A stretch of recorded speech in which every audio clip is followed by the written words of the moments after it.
Is the once peaceful land of Myanmar spiraling into a civil war? This is the question the world is asking, as we witness the unfolding crisis in Myanmar. In the northern Shan state, a surprise offensive has been launched, not by a single group, but by a formidable coalition known as the Brotherhood Alliance. This alliance, a united front of ethnic-based armies and pro-democracy fighters, has taken the ruling military junta by storm. The operation, deemed Operation 1027, has seen coordinated attacks on military posts. The result? The capture of several towns and border crossings, a show of force that has been described as unprecedented in both its scope and speed. But what is the objective of the Brotherhood Alliance? At its core, it is to safeguard civilians, assert their right to self-defense, maintain control over their territory, and combat the oppressive military dictatorship. The alliance is committed to eradicating the military dictatorship, which has been marked by gross human rights violations and a crackdown on democracy. There's more to this story than meets the eye. The operation took place along the Chinese border, and speculation is rife that China has had a hand in this offensive. The groups involved were supplied with weapons from or through China, raising eyebrows about the larger geopolitical implications. What is clear, however, is that these attacks have stretched the junta's forces on multiple fronts and have shown that the junta is vulnerable and potentially facing outright defeat. This is the biggest military challenge to the junta's rule since the coup in 2021. Yet, the future of the conflict remains uncertain. Analysts are divided on the likely outcome. Some believe that the junta's forces will collapse across the country, while others caution that the conflict is asymmetric and the junta still possesses superior technology and firepower. As the alliance takes control over several towns and border crossings, the future of Myanmar hangs in the balance. This is not just about the fate of a nation, but about the struggle for democracy, human rights, and self-determination. As we delve deeper into this crisis, remember, the story of Myanmar is still being written. The world watches as this once peaceful land grapples with the specter of civil war. But who exactly are the Brotherhood Alliance, you might ask? Well, let's delve into that. The Brotherhood Alliance is a coalition of ethnic-based armies and pro-democracy fighters. It comprises the Myanmar National Democratic Alliance Army, the Taong National Liberation Army, and the Arakan Army, along with members of the People's Defense Forces, backed by the National Unity Government. This alliance was formed with a clear set of objectives. They aim to safeguard civilians, assert their right to self-defense, and maintain control over their territory. But their fight isn't just about territorial control. They are committed to combating the oppressive military dictatorship that has taken hold of Myanmar. And they're not just making empty promises. The alliance has launched a surprise offensive known as Operation 1027, resulting in the capture of several towns and border crossings. This offensive has been unprecedented in both scope and speed, presenting a significant challenge to the junta's rule. But it's not just a local fight. The international community has its eyes on the situation too. China's involvement in the offensive is suspected, given that much of the operation took place along the Chinese border, and the groups involved were supplied with weapons from or through China. This has further complicated the geopolitical dynamics in the region. The Brotherhood Alliance's actions have stretched the junta's forces on multiple fronts. They've shown that the junta, despite its superior technology and firepower, is vulnerable. This has led some observers to believe that the junta's rule may be on the brink of collapse.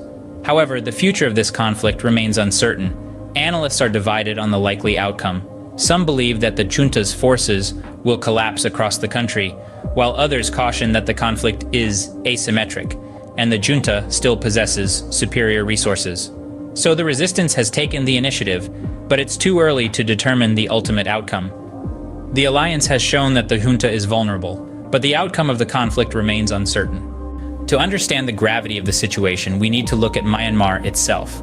Myanmar, a country nestled in mainland Southeast Asia, is known for its diverse landscape and rich history. Shaped like a kite, it stretches from latitude 10 degrees north to about 28 degrees and 30 minutes north, hemmed in by China, Laos, Thailand, the Andaman Sea, Bay of Bengal, Bangladesh, and India. The country's physiographic regions are as diverse as the nation itself. The northern mountains, western ranges, eastern plateau, central basin and lowlands, and coastal plains each present a unique tapestry of Myanmar's natural beauty. The Irrawaddy and Salween, the country's main rivers, flow from north to south, carving out valleys and floodplains that nourish the land. Myanmar is also home to two major lakes, Indaugi Lake and Inla Lake, each a jewel in the country's crown. The soils of Myanmar tell a story of the land's character. The highland regions boast dark red and reddish-brown soils, a testament to their mineral richness. In contrast, the lowland regions are blessed with alluvial soils, fertile and perfect for agriculture. The central region, with its red-brown soils, can become saline under high evaporation, a unique ecosystem in its own right. In 1989, the country underwent a significant change, as the official English name transitioned from the Union of Burma to the Union of Myanmar. Even the capital city, Rangoon, was renamed Yangon, before the administrative center was shifted to Nay Pyi Ta in 2006. These changes reflect the dynamic nature of this Southeast Asian nation. With its diverse landscape and rich history, Myanmar is a country that has much to offer, yet is currently embroiled in conflict. Amidst the conflict, the human rights situation in Myanmar has worsened.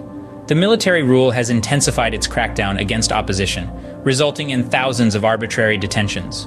Opposition politicians, activists, and human rights defenders have been unfairly tried, with over 1,000 convicted. This grim picture is further darkened by widespread reports of torture.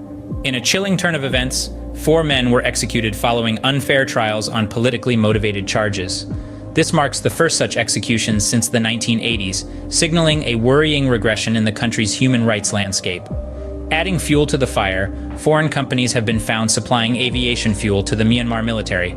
This has enabled the military to carry out aerial attacks, resulting in the deaths of hundreds of innocent civilians.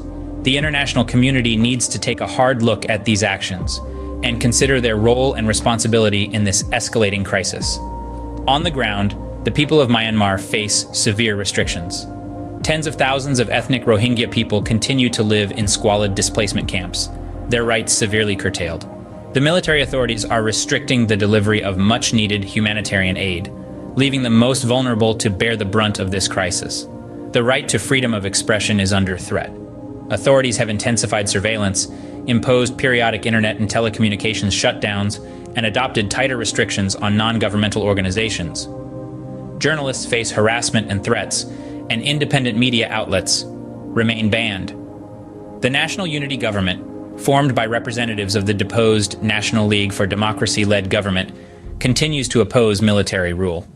But their efforts are met with mass arbitrary arrests and detentions, with at least 5,415 people arrested during the year.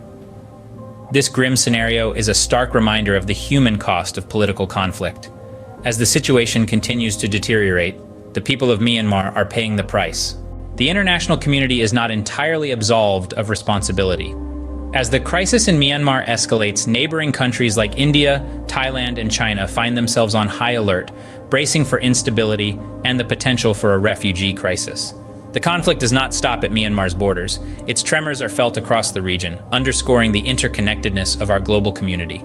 These nations, along with the rest of the world, hold a stake in Myanmar's future. The international community, therefore, has a role to play in preventing further escalation of the conflict.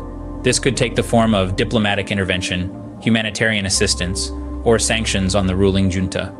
Actions aimed at not just maintaining regional stability, but more importantly, safeguarding the lives and rights of the Burmese people. However, the world's response so far has been characterized by caution and restraint, perhaps due to the complex nature of the conflict and the potential risks involved. Yet, as each day passes, the human cost of inaction continues to rise. Only time will tell if the international community will step up to help the people of Myanmar. In these trying times, being informed is our greatest weapon. Knowledge, they say, is power. And in the face of a crisis such as the one unfolding in Myanmar, it becomes our most potent tool for change. Every news article read, every conversation had, every tweet retweeted propels the narrative forward, shedding light on the dark corners where injustice seeks to hide. So, let's arm ourselves with the truth. Let's stay updated on the situation in Myanmar, not just today or tomorrow, but for as long as it takes. Let's talk about it, share about it, and in doing so, amplify the voices of those who can't be heard. And let's not forget the tireless work of human rights advocacy groups and organizations on the ground. They need our support, our donations, our voices to bolster their efforts. They're the ones braving the front lines, offering aid and fighting for justice. Remember, every ripple can lead to a wave of change, and every one of us can be that ripple. Subscribe to our channel for more updates on the situation in Myanmar. Together, we can make a difference.